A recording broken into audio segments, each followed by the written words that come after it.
On est parti. Patrick Jagou, Sentier d'auteur, la Jagou d'émissions littéraires, produite en partenariat avec la Société des auteurs savoyards. Aujourd'hui, j'ai le plaisir d'accueillir Guy Guinroch. Guy Guinroch, où êtes-vous né? Êtes-vous savoyard? Non, pas du tout. Je suis d'origine bretonne, mais j'habite en Rhône-Alpes maintenant, dans le département de l'Ain. Guy Guinroch, vous écrivez, à part écrire, que faites-vous dans la vie?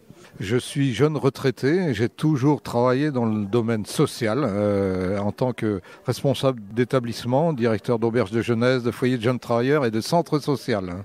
Guy Guinroch, pouvez-vous nous expliquer dans quelles circonstances vous avez commencé à écrire? J'ai commencé à écrire parce que je suis un grand marcheur. C'est mon hobby. Je suis parti de chez moi et je suis allé jusqu'à Saint-Jacques-de-Compostelle il y a 6 ans. Et j'ai écrit un premier livre à compte d'auteur. Enfin voilà, je n'ai pas trouvé d'éditeur à l'époque. Et depuis, il y a 3 ans, j'ai réalisé une marche militante pour les arbres.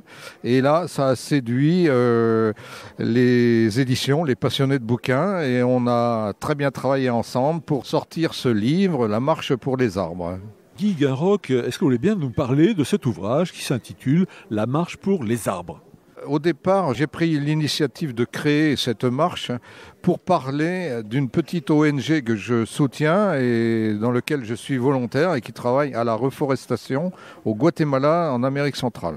Donc j'ai créé cette marche pour les arbres qui traverse 3 cantons suisses et 21 départements français. Et à chaque fois, le soir, je proposais aux communes où j'arrivais de parler de ce qu'ils font là-bas et des arbres de la commune où j'étais et des forêts de la commune où j'étais. J'ai parcouru 1723 km, donc en partant de l'Ain, en allant en Suisse, puis en traversant les Alpes pour revenir en France, jusque dans le département du Gard, puis la Lozère, remonter jusqu'à Saint-Malo en Bretagne et redescendu dans le golfe du Morbihan.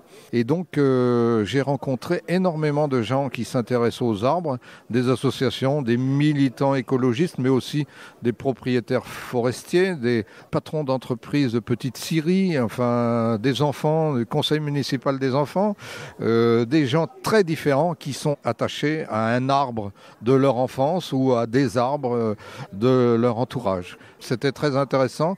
J'ai senti qu'en France, il y avait un débat autour des arbres, que beaucoup de gens se préoccupent de les respecter, de les conserver et d'en planter de nouveaux.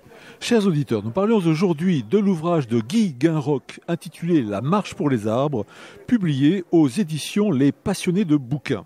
Guy Guinroch, je vous remercie. Voilà, Sentier d'auteur, c'est fini pour aujourd'hui. Au revoir les amis et à la semaine prochaine si ça vous dit. Merci beaucoup.